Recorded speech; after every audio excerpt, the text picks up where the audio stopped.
দুর্গা দেবী কি কন নাম কি কি যে সুন্দর চেহারা সিনেমার নায়িকা ফেল কি কন ও যদি কথা কইতে পারতাম আমি ওর বিয়ে করে নিতাম ও যদি কথা কইতে পারতাম আমি ওর বিয়ে করে নিতাম।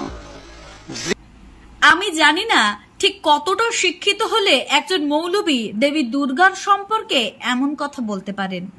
আমি জানি না শিক্ষাগত যোগ্যতার মাপকাঠি ঠিক কতটা উঁচুতে থাকলে অন্য ধর্মের দেবীর সত্তার উপর এই ধরনের নোংরা মন্তব্য করা যেতে পারে।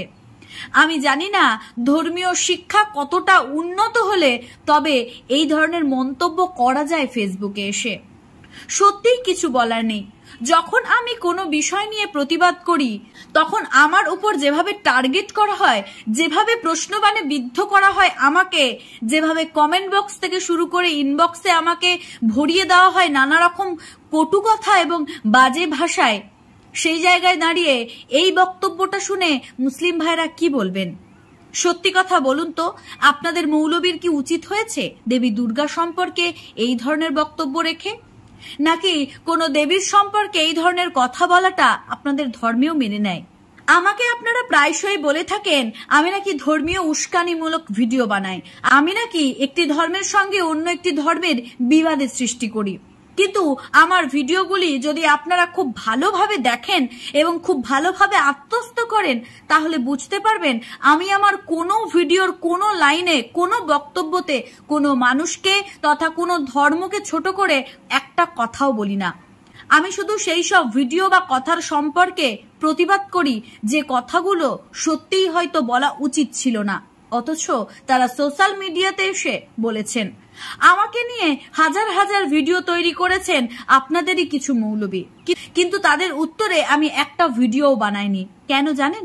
কারণ আমি মনে করি না যারা আমাকে গালিগালাজ করে তারা শুধু আমাকেই গালিগালাজ করে। আমি মনে করি যারা আমাকে গালিগালাজ করে তারা তাদের শিক্ষাগত যোগ্যতাকে ছোট প্রমাণ করে। আমাকে কখনো কাউকেই গালিগালাজ করে কথা বলতে শুনতে পাবেন না, কারণ আমার শিক্ষা অন্যকে অপমান করতে শেখায় না, আমার শিক্ষা অন্যকে অমর্যাদা করতে শেখায় না, আমার শিক্ষা অন্যকে অপদস্থ করতে শেখায় না। কিন্তু এমন কিছু ভিডিও আমার চোখের সামনে আসে যে ভিডিওগুলোর প্রতিবাদ করা উচিত, যে ভিডিওগুলো সম্পর্কে কিছু বক্তব্য তুলে ধরা উচিত। আপনাদের মৌলবীদেরকে একটা অনুরোধ করব, আপনারা আপনাদের ধর্মসভায় নিজেদের ধর্ম সম্পর্কে হাজার বক্তব্য রাখুন, নিজেদের ধর্ম নিয়ে সুশিক্ষার বার্তা দিন, সুসম্পর্কের কথা বলুন, সুবিবেচনার কথা বলুন, সংহতির কথা বলুন, অন্য ধর্মকে সম্মান করার কথা বলুন, নিজের ধর্মকে শ্রদ্ধা করার কথা বলুন, কিন্তু অন্য একটি ধর্মের দেবদেবী নিয়ে অশ্লীল মন্তব্য করবেন না। দেবী দুর্গা নাকি নায়িকার মতন দেখতে সুন্দরী ছিলেন এবং তিনি কথা বলতে পারলে উনি নাকি তাকে বিবাহ করতেন। কতটা বিবেকহীন হলে দেবী দুর্গা সম্পর্কে এই ধরনের অশ্লীল মন্তব্য করা যায় তা আপনারাই লিখুন। জানি না এর পরেও কোনো মুসলিম ভাইরা আমাকে নিয়ে বাজে মন্তব্য করবেন কিনা। সত্যি তাতে আমার কিচ্ছু যায় আসে না, কারণ আমি মনে করি আমার দিকে একটা আঙুল তুললে আপনার নিজের দিকে 3টে আঙুল বিদ্যমান থাকে। আগে নিজেকে সঠিকভাবে গড়ে তোলার চেষ্টা করুন, তবে না হয় আমার দিকে আঙুল তুলবেন। অন্যকে অপমান করে কোনো কথা বলার কোনো প্রয়োজনই আমার নেই।